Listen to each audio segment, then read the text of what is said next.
Hello Sobat Jakis, sekarang kita sedang berada di JMS 2025 dan kita bersama Honda Indonesia. Iya, dan di sebelah gue sudah ada mobil yang sangat menarik sekali karena mobil ini sebenarnya pernah dibawa ke Gias 2025, tapi bentuknya masih dalam camouflage dan waktu itu namanya masih merupakan Honda Super EV gitu ya. Nah sekarang mobil ini sudah satu tahap lebih dekat lagi ke produksi dan namanya menjadi Honda Super One Prototype. Mengambil basis dari Honda N1e K-Car yang sangat-sangat imut dan gemas, sekarang dibuat jauh lebih agresif, lebih sporty, dan pastinya gak hanya kosmetik, bahkan sampai fun to drive-nya juga di-improve.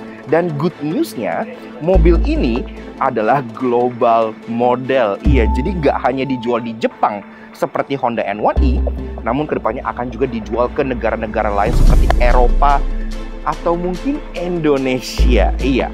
Jadi kayak gimana sih Brio listrik yang lebih sporty, lebih lega, dan punya potensi luar biasa untuk dijual di Indonesia ini? Yuk kita kupas luar dan dalam The All New Honda Super One Prototype.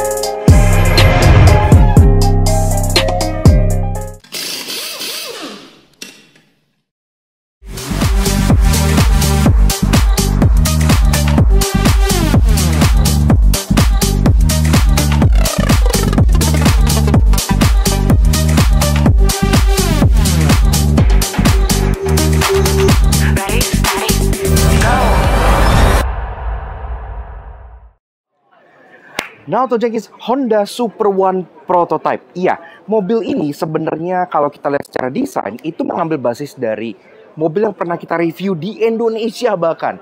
Memang mobilnya tidak dijual di Indonesia, tapi ia merupakan sebuah K-Car yang salah satu yang paling laris di Jepang. Iya, mobil yang satu ini, iya, Honda N1.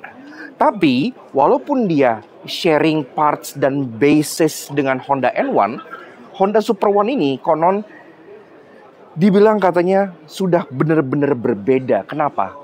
Sebenarnya ada dua alasan utama. Yang pertama, banyak part dari mobil ini yang sudah diganti sehingga dia menjadi sebuah mobil yang lebih sporty, lebih fun to drive, dan lebih agresif gitu ya.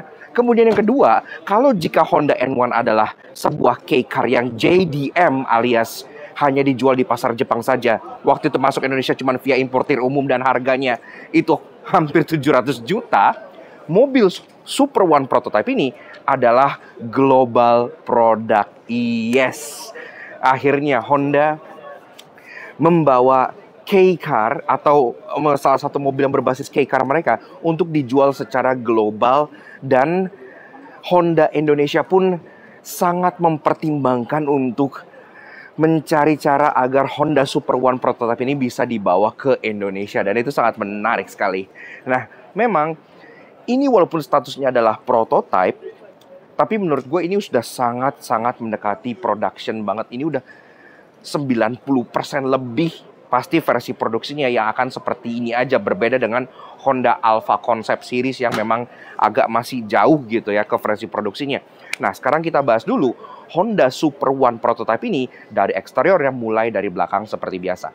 Nah, ini tentunya warnanya sudah two-tone, dan ini pun warnanya merupakan warna lain ini baru dari Honda ya. Honda CR-V yang launching di JMS 2025 ini juga sama.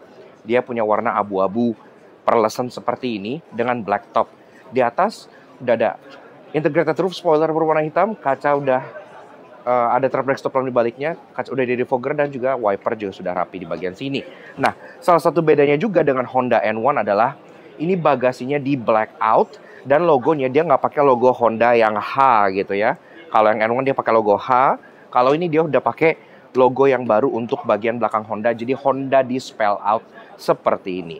Di bagian bawahnya, secara body memang ini lebih gembung dibandingkan N1. Jadi dia lebih gembung ke belakang, lebih gembung ke samping, sehingga bodinya terlihat lebih bohai dan lebih agresif. Plat nomornya tetap diletakkan di bagian tengah sini, tapi dia bempernya ada contohnya lubang-lubang udara di bagian sampingnya, ada desain diffuser yang lebih agresif, bahkan ada F1 style light di bagian bawah sini yang mungkin ini menjadi fog lamp kalian nantinya ya, seperti itu. Jadi benar-benar terkesan agresif banget. Kemudian safety, udah ada 4 titik parking sensor di bagian belakang, dan juga ada kamera mundur yang disematkan di bagian sebelah sininya. Dan bicara soal taillights, nah ini juga keren. Karena kalau N1 yang sebelumnya, yang kita review itu kan yang N1 yang versi pre-facelift gitu ya. Dia taillights-nya tuh mikanya warna merah. Nah, ini karena dia mengikuti N1 yang sudah facelift atau improvement, dia taillights-nya mikanya berwarna bening. Jadi dia clear lens gitu ya. Dan dia nyalanya LED bar di bagian pinggirnya seperti ini. Sein-nya juga sudah LED dan bagian lampu mundur dan lampu rem pun sudah LED semuanya. Jadi udah keren sebenarnya. Taillight-nya mirip kayak Abarth GoPay gitu ya.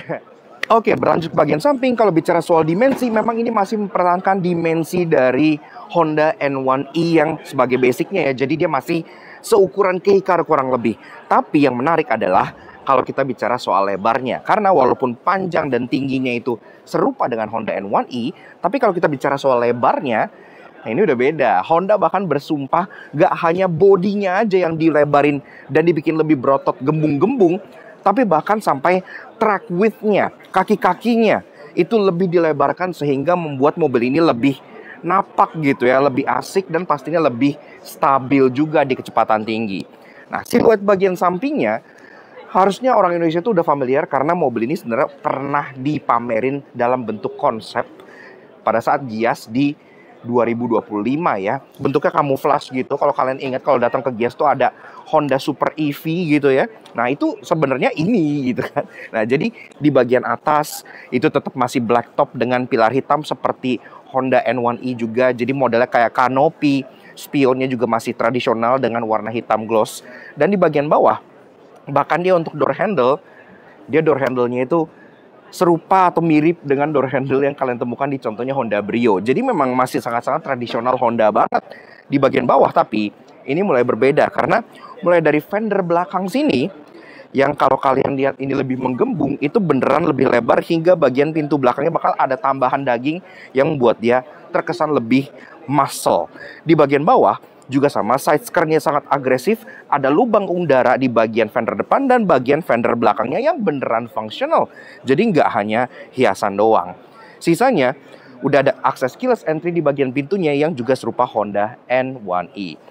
Nah, kalau kita bicara soal kaki-kaki, kita masih belum tahu apakah ini kaki-kakinya sudah final atau belum. Karena ini jujur kaki-kakinya keren. Secara desain pelek, dia palang 4, jadi ngingetin kita ke pelek kayak contohnya Mini GP gitu ya. Two-tone polish, tapi dia finishingnya hitam doff. Jadi kesannya sporty banget, apalagi dengan aksen kaliper berwarna merah di baliknya. Dan ban yang dipasang di prototype ini juga sangat mendukung karena bannya dia pakai Yokohama Advan Leva. Iya. Jadi ya udah cukup stylish lah sebagai ban bawaan seperti ini gitu ya. Ukuran bannya sendiri kalau kita cek itu ada di 20545 R16. Memang nggak terlalu besar ring 16, tapi untuk sebuah K-Car itu adalah ukuran yang cukup besar. Apalagi ini kan secara tinggi mobil juga sudah sedikit berbeda dari N1 yang biasa ya. Jadi ini lebih ceper gitu, sehingga jarak antara ban ke fender itu juga gapnya lebih kecil dan lebih enak dilihat juga. Oke, sampai kita ke bagian fascia depan dari si Honda Super One Prototype. Nah, di bagian depan sini memang secara desain overall itu masih ada kemiripan dengan Honda N1e, yang dimana N1e sendiri sudah desainnya sedikit berbeda dibanding Honda N1 K-Car yang versi bensinnya. Kalau N1 kan itu agak mirip rakun gitu ya, karena kan mereka memang terinspirasi dari rakun. Kalau di yang N1e dia sedikit lebih retro dengan lampu yang lebih bulat gitu-gitu. Nah, di Super One Prototype ini dibikin lebih agresif lagi. Jadi pertama-tama di bagian fascia depan sini, tentunya dia nggak ada grill di bagian atas karena kan dia full electric. Dan lokasi charging portnya pun sama seperti N1e yang di bagian depan sini. Nah, untuk pasar Jepang, dia ada 2 port. Karena kan memang di sini kan ada yang versi port CHAdeMO, ada yang versi port yang AC gitu ya. Tapi untuk pasar global nantinya pastinya akan menjadi CCS Type 2. Harusnya kudunya seperti itu, sama seperti Honda EN1 juga. Logo Honda tradisional di bagian tengah, tapi finishing grillnya ini terlihat sangat menarik karena dia finishingnya kayak seperti material daur ulang gitu ya. Jadi sangat unik. Ke bagian bawah, bumpernya juga dibikin melebar seperti ini, sama seperti di bagian belakangnya, dengan ventilasi udara di bagian samping yang juga asli, termasuk di bagian air dam bawahnya sini juga dibikin ala-ala splitter kayak gini, sangat agresif dan sangat-sangat sporty untuk ukuran mobil yang sekecil ini. Untuk urusan safety, di depan juga udah ada 4 titik parking sensor di bagian tengah sini. Dan juga untuk lampunya, ini yang menjadi highlight di bagian depan, karena lampunya juga terlihat lagi-lagi gue bilang retro futuristik. Dia bulat tapi dipisah dengan satu garis, jadi kesannya seperti 3 garis yang terpisah. Dan dia pun sudah full LED, proyektor by beam di bagian tengah sininya gitu ya. Dan sisanya kalian juga dapat kamera untuk ADAS di bagian atasnya, karena mobil ini juga sudah dilengkapi dengan Honda Sensing sama seperti Honda N1e juga. Oke, lanjut bahas soal interior dari si Honda Super One Prototype. Well, not really sebenarnya. Ini adalah interior dari Honda N1e. Tapi karena posisinya Honda Super One Prototype itu lagi dilihat para direksi, kita belum bisa lihat interiornya. Tapi interiornya sama Honda N1e itu sama aja, cuman beda beberapa aspek detailnya. Karena itu interiornya sama, kita jelasin di model yang N1e aja. Nah, pintunya ini tetap sangat solid ya untuk ukuran sebuah K-car atau microcar-nya Jepang gitu. Dan pas masuk kalian juga dapat karpet. Kualitas Jepang tuh emang beda ya. Nah, pas masuk langsung ada animasi Honda gitu. Nah, seperti ini otomatis interior dari si Honda Super One Prototype atau Honda N1e. Yang dimana interiornya ini juga secara basicnya mengambil basic dari Honda N1 gitu ya. Jadi dari Honda N1 ditranslate ke Honda N1e, ditranslate lagi ke Honda Super One Prototype dengan sedikit ubahan di tiap fasenya gitu. Tapi interior overall-nya sama seperti ini. Nah, kalau misalnya kita bicara soal desain, dashboardnya ini gue juga cukup suka ya. Karena walaupun dia simple, serba horizontal seperti desain kebanyakan dashboard Honda masa kini, dia tetap playful gitu. Kayak ada permainan warna yang berbeda-beda, sampai ke aksen AC-nya juga yang sangat imut seperti ini. Material memang ya, ini kan sesuai dengan harganya ya, dia tetap masih hard plastik dari atas sampai bawah gitu. Nah, cuman bedanya kalau di N1e ini dia ada aksen permainan plastik warna abu-abu muda di bagian tengah sini ya. Kalau di Super One Prototype itu dia full hitam semua. Jadi terkesan lebih sporty. Dan juga ada aksen biru-biru ambient light yang menyala terang gitu ya di bagian sininya gitu. Nah, sisanya ke bagian tengah dia dapat head unit dari Gathers yang udah JDM dan udah in-dash keren banget seperti ini. Tentunya head unitnya juga udah bisa smartphone connectivity, ada built-in GPS dan lain-lain. Ke bawah tombol hazard di bagian tengah dan ada climate control yang di bagian tengah sini. Ini pun climate controlnya cukup sederhana tapi semuanya lengkap. Jadi dia cuma satu panel kecil di sini sebenarnya, tapi lengkap semuanya. Jadi dari fan speed, mode pengaturan yang lengkap dari kepala sampai kaki, sampai ke defogger depan dan belakang semuanya sudah ada, termasuk ada pemanas jok 2 step untuk 2 jok depannya karena di Jepang sering dingin. Dan tentunya sudah auto climate control, dan ini pun kalian bisa dengar itu clicky dan enak banget gitu ya. Di bagian samping kiri, glove box memang belum soft opening, tapi nggak tahu apakah nanti di varian yang Super One itu akan diimprove atau enggak. Di bagian kanannya ada electric parking brake dengan brake hold, ya standar Honda. Ke bawah, nah ini juga yang menjadi pembeda antara versi listriknya yaitu N1e dan Super One Prototype dengan versi bensinnya yang N1 biasa. Kalau N1 biasa dia transmisinya itu masih yang model lever. Kalau N1e dan Super One Prototype dia udah model tombol seperti ini. Jadi P di atas, R-nya ditekan ke bawah, N dan D di paling bawahnya. Di bagian kanannya ada icon dan ada untuk regen settingnya gitu. Nah, ke bagian tengah di sini dia floating console dengan adanya 12 volt socket di bagian bawah, cup holder di bagian tengah, dan juga ada open storage di bagian tengahnya lagi. Joknya tentunya ini berbeda. Kalau di N1e dia fabric seperti ini sampai atas, yang bikin dia kesannya tuh lebih ke modis gitu ya. Kalau di Super One Prototype dia kulit dengan aksen hitam dan biru gitu, yang buatnya terkesan lebih sporty, dan joknya juga sedikit lebih ngebucket desainnya. Nah, tapi pengaturan pun sama, dia masih manual semua, ya wajar. Dia udah bisa sliding, udah bisa reclining. Namun memang seat height adjuster ada model pompa. Dan ke bagian setirnya Setirnya sendiri juga cukup lucu karena dia modelnya kayak palang dua seperti ini gitu ya, sudah dilapis kulit. Dan untuk yang varian N1E seperti ini, dia tombol klaksonnya warna ivory. Jadi lucu senada dengan door trim yang di sini. Tapi untuk di Super One prototype, dia setirnya full hitam semua. Tombol-tombol lengkap tetap ada. Di bagian sebelah kiri ada audio steering switch, ada volume rocker, sampai ke tombol home dan untuk scroll di MID-nya. Di bagian sebelah kanan ada tombol untuk Honda Sensing, yang dimana dia udah lengkap dari bagian cruise control sampai adaptive cruise, sampai lane keeping assist semuanya pun sudah ada. Lampu sudah auto, wiper belum. Di bagian kanan juga ada tombol engine start stop yang desainnya khas Honda, dan ada cup holder lagi untuk pengemudi di bagian kanannya. Sisanya di bawah ada buat buka charging port di depan dan juga untuk pengaturan ketinggian lampu depannya. Door trimnya tipis, khas dengan K-Car, ya. Jadi bukan tipis karena mereka cut cost, tapi ini tipis by design gitu. Di sini pun tetap masih ada kontrol untuk power window yang autonya hanya di bagian driver, perlipatan spion dan pengaturan lainnya masih ada di sini.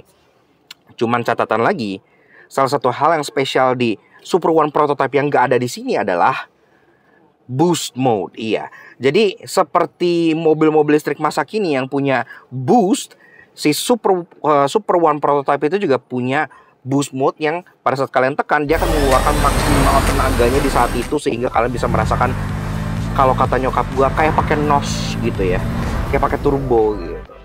Sisanya speedometer juga sudah full digital, yang pastinya secara instrument cluster juga berbeda. Tapi di bagian yang sono pun pas kemarin gua naik, itu mobilnya nggak dinyalain, jadi kita belum tahu seperti apa bentuk instrument cluster animationnya.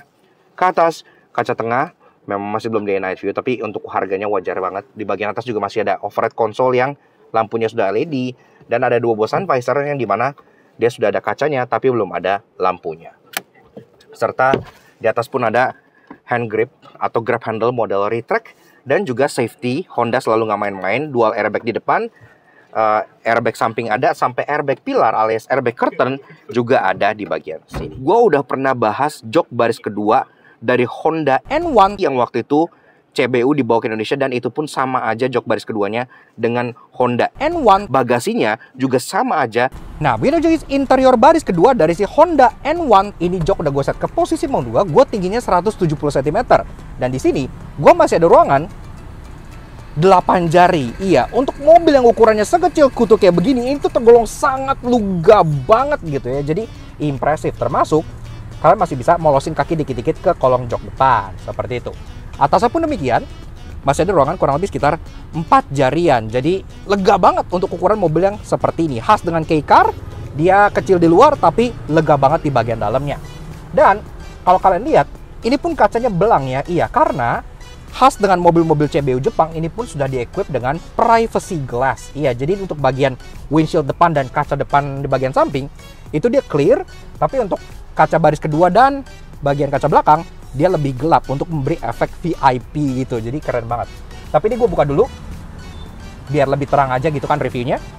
Nah, dan di sini untuk urusan jok memang ada yang sedikit annoying karena dia belang sama yang depan. Tapi kalau untuk urusan fitur, dia udah cukup oke lah. Pertama-tama udah ada ISOFIX tethering point untuk masing-masing joknya. Jadi kalian bisa pasang 2 child seat, termasuk ada 2 buah headrest yang bisa kalian naikin kayak gini. Dan memang konfigurasi mobil ini itu 4-seater ya. Jadi kalau bisa kalian hanya bawa 4 orang aja. Nggak proper untuk taruh 3 orang di bagian belakang sini. Tapi kalau kepepet, misalnya ke bagian di jok tengah gitu ya, ini pun lumayan oke. Kenapa? Karena dia nggak ada hump sama sekali di lantainya. Benar-benar rata 100%. Sehingga kakak kalian bebas mau napak di sini, mau napak di sini, mau napak di sini. Itu semuanya lega dan nyaman. Nah, kemudian dari segi penyimpanan, ini pun ada yang interesting di bagian sini, ntar gue jelasin kenapa. Termasuk ada juga seat back pocket di bagian sebelah passenger doang. Jadi cuma 1. Dan door trim, dia dari atas sampai bawah, dia full black ya. Dan itu lebih hitam lekam dibanding di depan, karena dia nggak ada aksen chrome di door handle-nya, nggak ada aksen piano black di bagian armrest-nya, dan nggak ada empuk-empukan. Jadi full hard plastik semua. Tapi at least sudah power window juga. Dan di bawah itu ada tempat penyimpanan untuk bottle holder dan door pocket di bagian belakangnya. Sekaligus ada pattern garis-garis yang bikin door trimnya terkesan unyu dan gemas. Nah, lanjut ke bagian tengah sini. Di atas kalian udah dapat 4 buah grab handle, jadi masing-masing semua udah kebagian. Dan ada dome light lagi di bagian belakang sini yang plek-plek sama kayak di depan gitu ya. Jadi common parts itu banyak gitu. Dan juga jok ini itu masih bisa di recline loh. Iya, jadi ini tuh 2-step recline. Kalau kalian recline maksimal itu kurang lebih segini. Nah, ini gue recline dulu sih. Nah, wih, enak loh. Maksudnya kayak walaupun joknya ini flat tapi empuk. Jadi kayak duduk di sofa-sofa JDM gitu. Enak loh, ini benar-benar terasa menipu banget. Luarnya terkesan kecil, tapi dalamnya terkesan lega dan nyaman banget. Termasuk untuk safety juga, ini airbag juga udah lengkap. Jadi selain dual di depan, ada side airbag di jok depan, dan ada curtain airbag juga. Jadi untuk mobil kecil gini, safety-nya nggak main-main. Full Honda Sensing dan airbag-nya juga sampai atas-atas. Si N1 ini juga udah punya Ultra Seat alias Magic Seat gitu ya. Bagian bawah joknya ini bisa dinaikin ke atas seperti ini dan dikunci. Jadi ini bisa jadi sebuah pass-through yang gede banget kalau kalian pengen bawa sepeda pot tanaman fast yang gede-gede, itu pun bisa. Dan yang uniknya dari N1 lagi, itu nggak kayak kebanyakan Honda. Misalnya kayak kita turunin jok belakangnya kayak gini ya. Ini dia bakal auto magic seat. Kalau kita angkat, dia akan langsung terlipat. Lagi-lagi, untuk ukuran yang mobilnya tuh kecil seiprit kayak begini, sebenarnya bagasinya juga nggak bisa dibilang kecil-kecil amat gitu. Ini masih bisa kalian taruh koper medium 2 berdiri, itu masih bisa. Koper large 1, itu pun juga masih bisa. Karena openingnya sangat besar, dan dia bagasinya pun lumayan menjorok ke dalam sini gitu ya. Udah dilapis bahan sejenis wool juga di bagian sini, dan tentunya ini false floor. Bisa kalian buka. Yang di bawah nge-reveal ada tempat penyimpanan tambahan di bagian sini, dan memang dia tidak ada spare tire karena dia di-equip dengan tire repair kit. Iya, ada liquidnya di bagian sini gitu ya. Termasuk di sini pun ada tire inflator yang bisa kalian langsung connect ke 12 volt socket. Jadi kalau kalian kempes, tire repair kit, inflate, colok ke bagian power outletnya. Udah praktis banget. Dan kalau kalian pengen ngerjain hal di bagian bawah sini, ini pun ada strapnya nih, braided kayak gini, tinggal kalian taruh aja di bagian sini, biar bisa ditahan. Nah di sini, selain ada penyimpanan lagi, kalian pun bisa buka ini untuk nge-reveal toolkit. Toolkitnya tersimpan sangat rapi di bagian bawah sini, lengkap ya, ada kayak dongkrak dan lain-lainnya. Jadi kayak udah oke banget. Tapi kalau misalnya kalian butuh ruangan yang lebih besar lagi, tentunya jok ini pun masih bisa diturunkan ke bagian depan ya. Cara nurunin pun gampang, langsung di bagian pundak sininya. Maka dia akan langsung rata lantai, dan ini pun ratanya serata-ratanya. Karena seperti biasa, kayak kebanyakan Honda yang di kelas-kelas seperti ini, kayak Honda Jazz juga, Honda HR-V, dia udah ada Magic Seat atau Ultra Seat-nya Honda gitu ya. Jadi begitu kalian turunin, base dari joknya pun ikut turun ke bawah, sehingga menciptakan loading floor yang benar-benar rata banget. Dan enaknya lagi, kalau misalnya kalian bawa barang-barang yang berat, kalian pengen tarik keluar, dia nggak ada load lip-nya sama sekali. Jadi langsung bisa ditarik keluar, molos langsung seperti itu aja. Sangat praktis dan sangat-sangat gede untuk ukuran mobilnya yang sekecil kutu kayak gini. Very impressive K-Car engineering. Nah, Tojangki, sebenarnya Honda ngasih kita kesempatan untuk mencoba Honda Super One EV prototype ini, tapi kita belum boleh merekamnya.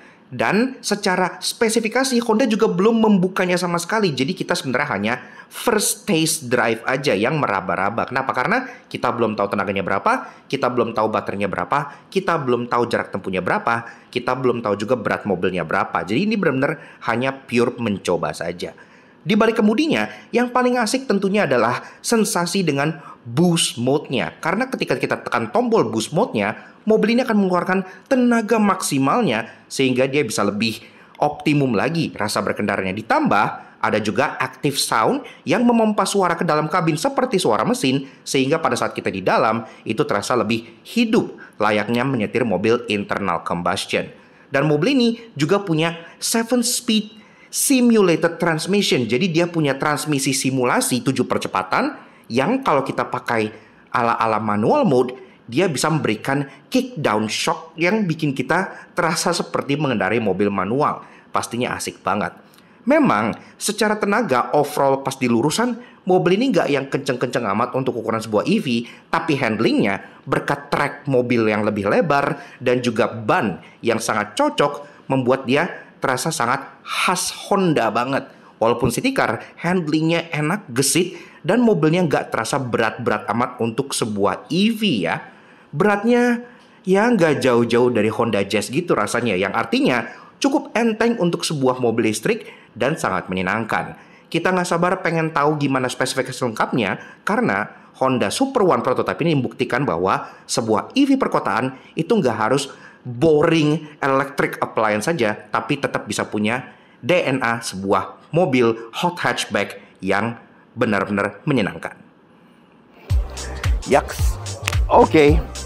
Jadi kurang lebih begitu juga sedikit impresi ke kami mengenai Honda Super One Prototype. Memang ini adalah sebuah mobil yang menurut kita sangat-sangat potensial ya untuk masuk ke Indonesia, karena pasar mobil listrik perkotaan seperti ini, walaupun sekarang di Indonesia didominasi oleh BYD atau One, tapi kan masih ada entusias di luar sana yang pengen sebuah city car full electric yang lebih mengedepankan fun to drive, brand yang juga lebih jumawa, dan pastinya desain yang jauh lebih menarik untuk dilihat. Karena mobil ini memiliki ketiganya, desainnya sangat menarik, brand yang nggak perlu diragukan lagi, dan pastinya secara fun to drive dia juga memang dibuat untuk itu. Jadi pastinya sangat-sangat asik. Kita nggak sabar untuk nyobain Honda Super One Prototype ini nanti kalau sebenarnya dia sudah mencapai tahap produksi massalnya, mungkin sebentar lagi gitu ya.